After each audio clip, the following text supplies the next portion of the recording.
Boa noite a todos e que a paz do nosso Mestre Jesus esteja no coração de cada um de nós. Mais uma noite de preleções, onde estamos aqui reunidos em torno do Evangelho do Cristo para aprendermos um pouco mais dos seus ensinamentos.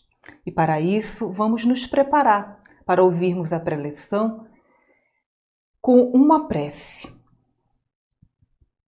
Senhor, rogamos o teu amparo a nos envolver para que possamos compreender sobre os teus ensinamentos. Fica sempre conosco, Senhor Jesus.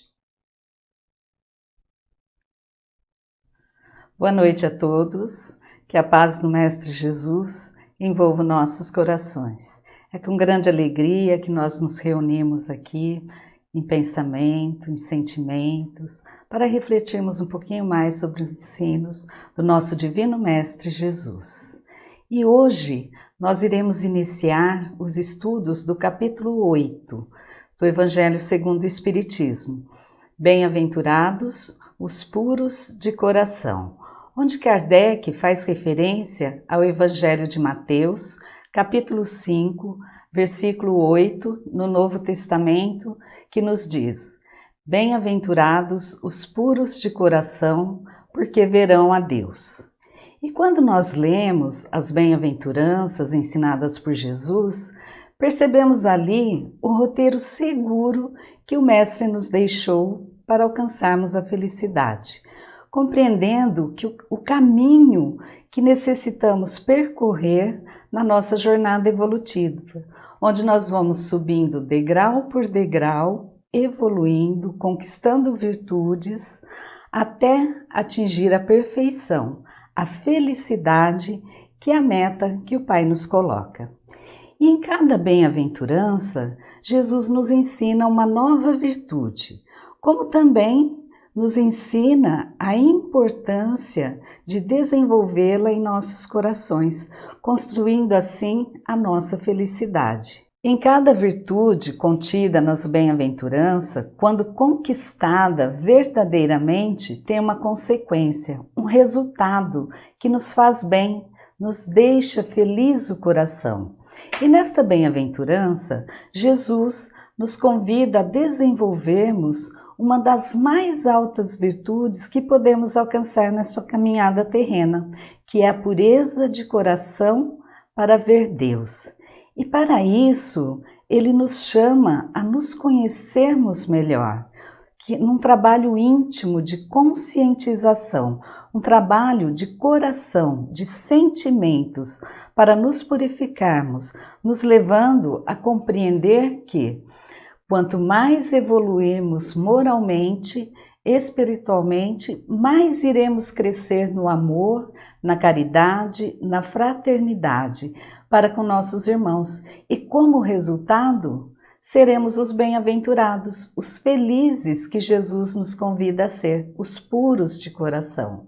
Que puros de coração significa ser ricos em virtude e limpos de sentimentos e pensamentos inferiores, limpos dos vícios do orgulho, do egoísmo, da vaidade, porque com o coração mais purificado, as nossas atitudes, nossas palavras, nossos sentimentos são voltados para o bem, humildade, amor e caridade, porque aqueles que têm o coração puro são humildes, praticam o amor e a caridade para com o próximo, porque já atingiram um estágio evolutivo de maior compreensão.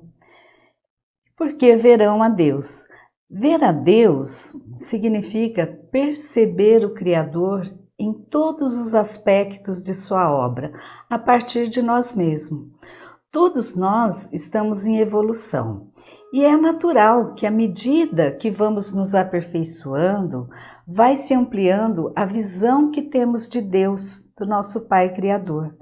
A princípio, Deus foi apontado pelos profetas como Senhor dos Exércitos, e Jesus veio trazer para nós a compreensão de Deus, um Pai amoroso, um Pai justo, misericordioso, que cuida de nós, que nos ama muito. E João Evangelista nos afirma dizendo que Deus é amor. Mudou Deus? Não. Deus é imutável. O que aconteceu, o que se aperfeiçoou, foi o entendimento humano. Com um coração mais puro, nós nos aproximamos mais de Deus. Por isso, o dizer de Jesus, que os puros de coração verão a Deus. Porque o coração limpo, purificado, é o que nos clareia os olhos e os ouvidos. Não físico, mas o da alma. Ainda de maneira mais simples, pelo nosso estágio evolutivo, nós podemos perceber e ver o Criador em tudo e em todos e sentir esse amor de Deus por todos nós. E como podemos chegar a esse estado de pureza? Quando compreendermos com a alma, com o coração, a importância de praticarmos e vivenciarmos os ensinos de Jesus, as leis divinas, iremos nos libertando pouco a pouco de nossas imperfeições e conquistando virtudes. E a pureza de coração é uma virtude a ser conquistada. E este trabalho é lento. Não se dá de uma hora para outra.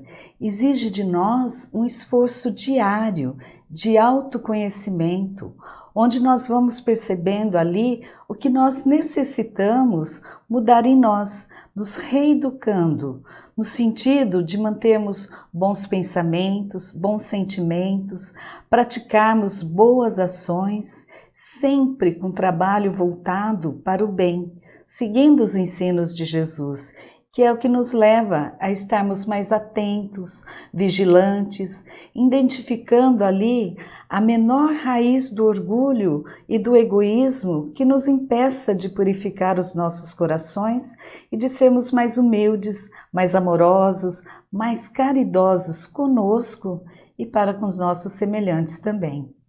E agindo deste modo, estando atentos, vigilantes, orando, estaremos no caminho dessa pureza de coração, no caminho da felicidade que tanto buscamos. Os espíritos, nós, não podemos aspirar à felicidade plena, senão quando são puros de coração, puros de pensamentos, sem maldade, sem malícia. E é o que Jesus nos diz no Evangelho de Marcos, capítulo 10, versículo 13 a 16, quando apresentaram os meninos para que ele os tocasse. Naquele tempo, era comum aos pais levarem seus filhos, as crianças, para que os profetas, os sacerdotes, os anciões abençoá-los. E o mesmo faziam com Jesus. Mas os discípulos ameaçavam os que lhe apresentavam, achando que isso poderia incomodar o mestre, onde, vendo Jesus, levou-a muito mal e disse-lhes: deixai vir a mim os pequeninos, e não os embaraceis, porque o reino de Deus é daqueles que se assemelham. Em toda situação, Jesus se utilizava para nos ensinar, e vendo o que fazia seus discípulos, os advertiu para que deixassem as crianças se aproximarem dele, porque o reino dos céus quer dizer a paz, a alegria, a felicidade serão daqueles que são simples e humildes de coração e de espírito, como as crianças. E continuou dizendo que todo aquele que não receber o reino de Deus como uma criança, os que não se tornarem simples, humildes de coração, não poderão entrar no reino de Deus, ou seja, não poderão viver a paz, a harmonia e a felicidade permanente. E abraçando-as e pondo as mãos sobre elas, o abençoava. E Kardec vem nos auxiliar neste entendimento, dizendo que a pureza de coração é inseparável da simplicidade e da humildade, que é o que nós aprendemos na primeira bem-aventurança, nos pobres de espírito, que a humildade de coração é a primeira virtude que necessitamos desenvolver, alcançando aí o primeiro degrau da nossa evolução, da nossa escala evolutiva. Porque sem a humildade, as outras virtudes não se mantêm. E a pureza de coração está muito próximo da simplicidade e humildade, porque ela exclui todo o pensamento de egoísmo e de orgulho. E foi por isso que Jesus tomou a infância como símbolo de pureza, como já o tomara como símbolo da humildade, porque não basta termos a aparência da pureza, é necessário, antes de tudo, ter a pureza de coração. Mas daí surge a questão, e podemos pensar que esta comparação poderia não parecer justa se considerarmos que o espírito da criança pode ser muito antigo e que ele traz, ao renascer na vida corpórea, as imperfeições de que não se libertou nas existências anteriores. E somente um espírito que chegou à perfeição poderia nos dar o modelo da verdadeira pureza. Mas, do ponto de vista da vida presente, ela é exata, porque Jesus se refere àqueles que se assemelham à pureza, ao comportamento de uma criança, que é simples. Criança não complica, não tem malícia, é humilde, é aberta ao aprendizado. Nas crianças, essas virtudes são naturais e verdadeiras. Não manifestam nenhuma tendência para o mal, oferecendo-nos a imagem da inocência e candura, que é a simplicidade dos primeiros anos de vida. Mas podemos pensar, se o espírito da criança já viveu, por que ele não se apresenta ao nascer como ele é? E tudo é sábio e perfeito nas obras de Deus. A criança necessita de cuidados delicados, especiais, e só a ternura materna pode dispensar.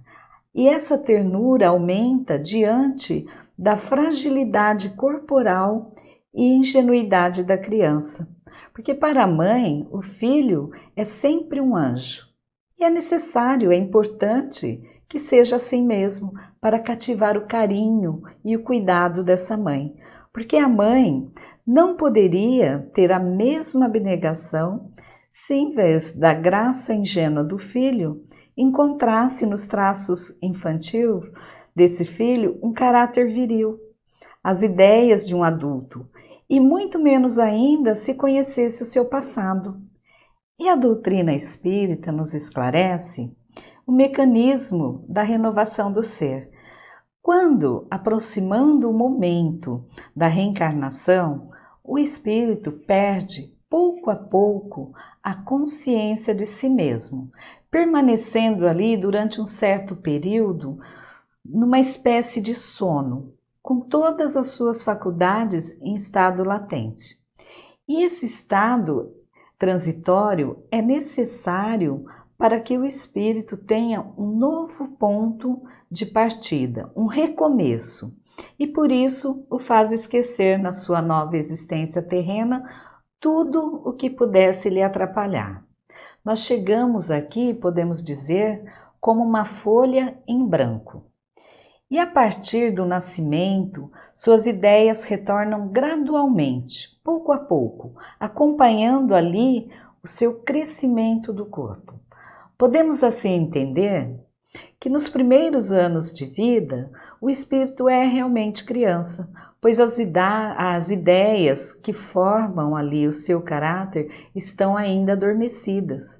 Por isso, ela é mais dócil e mais acessível às orientações, que podem modificar a sua natureza e fazê-la progredir, o que facilita muito aí a tarefa dos pais ou dos responsáveis.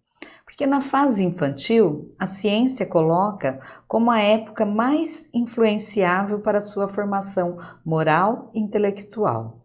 E é a fase que a criança aprende com maior facilidade tudo o que ela vê ou que lhe explicam.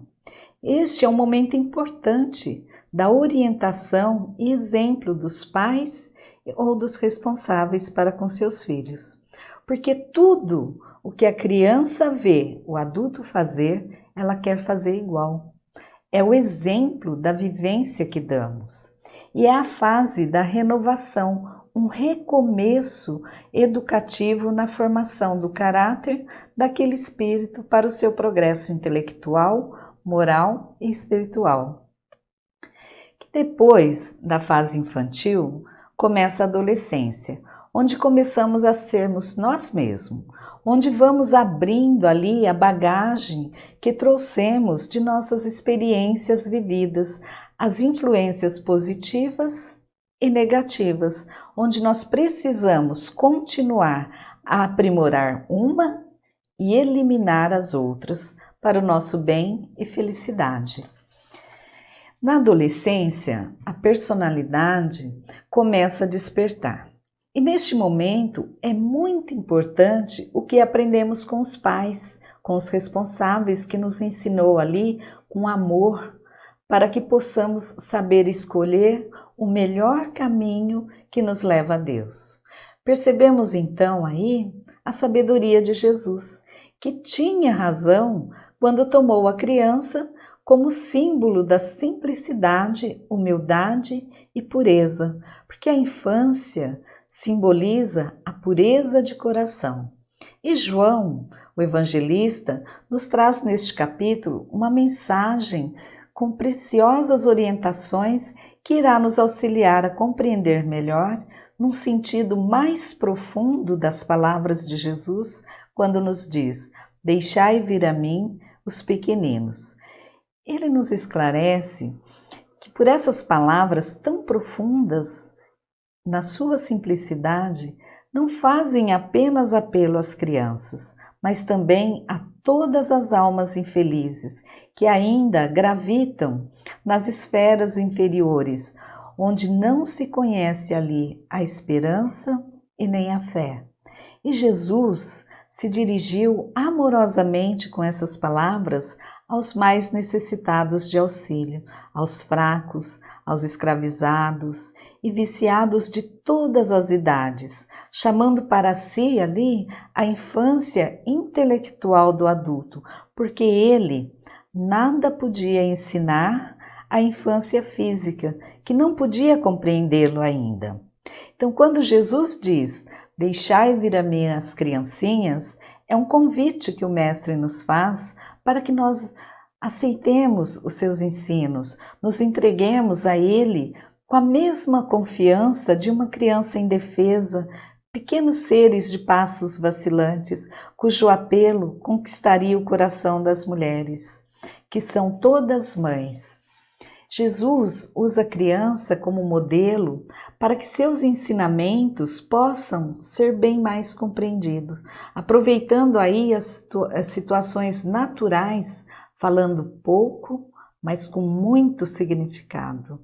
Assim, Jesus submetia aquelas almas à sua terna e misteriosa autoridade moral que vinha da sua pureza de espírito. E é por ter nos ensinado tantas verdades que procuramos e precisamos seguir o Mestre, que nos chama para si, não as crianças, mas os homens de boa vontade, para que o sigam com todo o entendimento da lei inteligente, da razão, que lhe revela a sua universalidade. Não se trata mais de crer instintivamente, de maneira mecânica, com uma fé cega, mas com uma fé raciocinada, que pode enfrentar a razão face a face em todas as épocas da humanidade.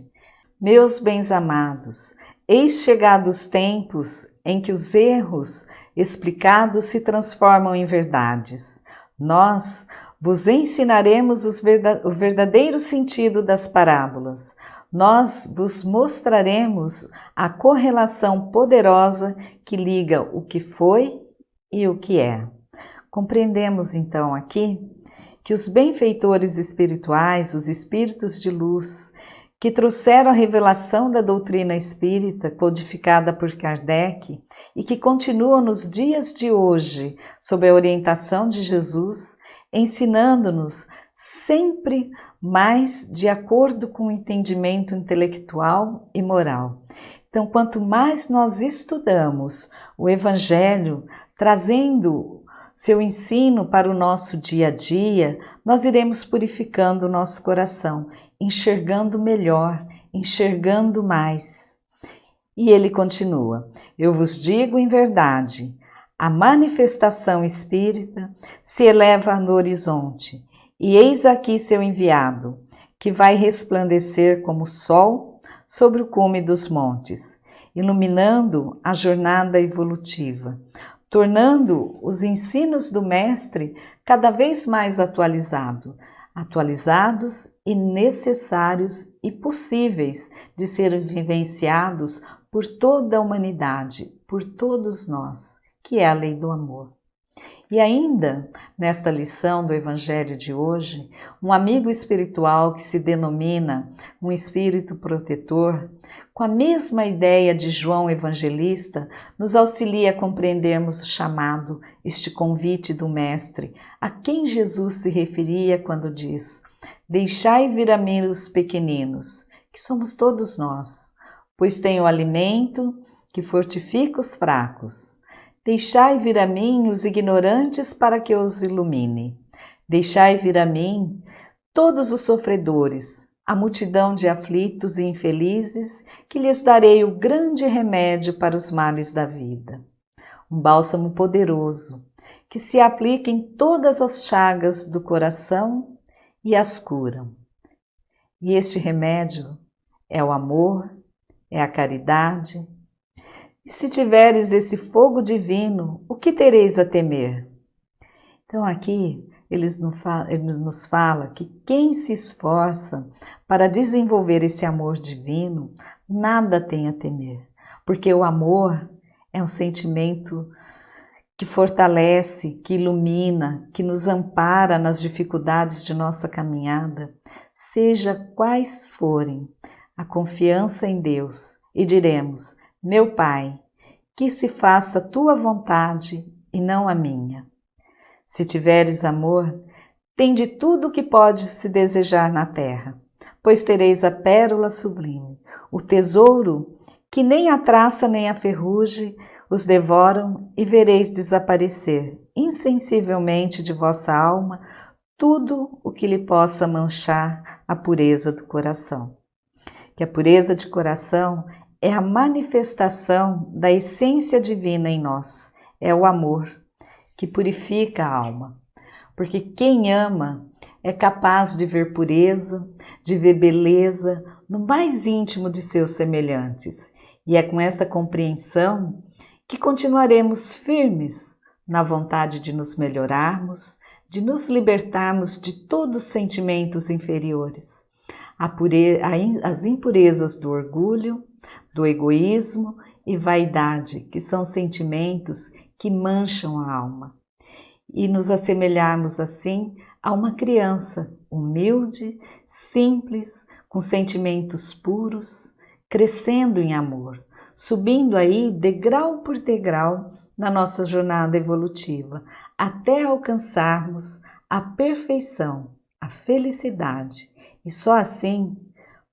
poderemos ver e sentir Deus em tudo e em todos, refletindo essa luz divina, esse amor por toda a humanidade, aceitando o convite de Jesus, que nos diz: bem-aventurados os puros de coração, porque verão a Deus.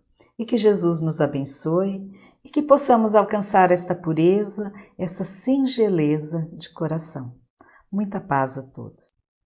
Após a preleção, nós estamos preparados para fazermos a nossa vibração da noite.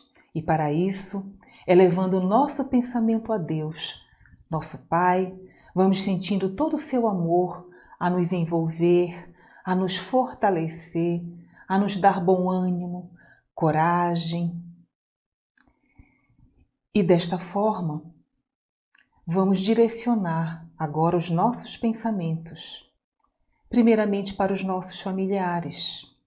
Vamos envolvê-los com todo o nosso carinho, com o nosso afeto, direcionando a eles os nossos melhores sentimentos, rogando a Deus que os envolvam em todo o seu amor, em toda a sua misericórdia.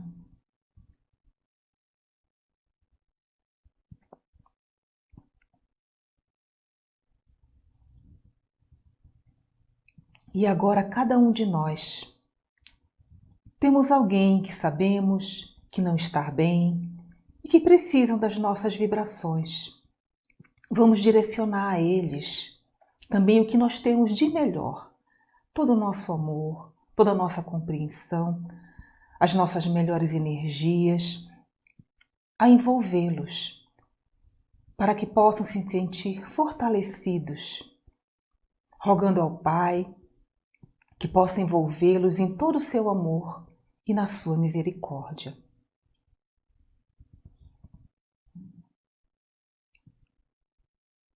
E a nossa gratidão a Deus por esta oportunidade que nós tivemos de doar um pouquinho daquilo que temos de melhor em nós, que é o amor.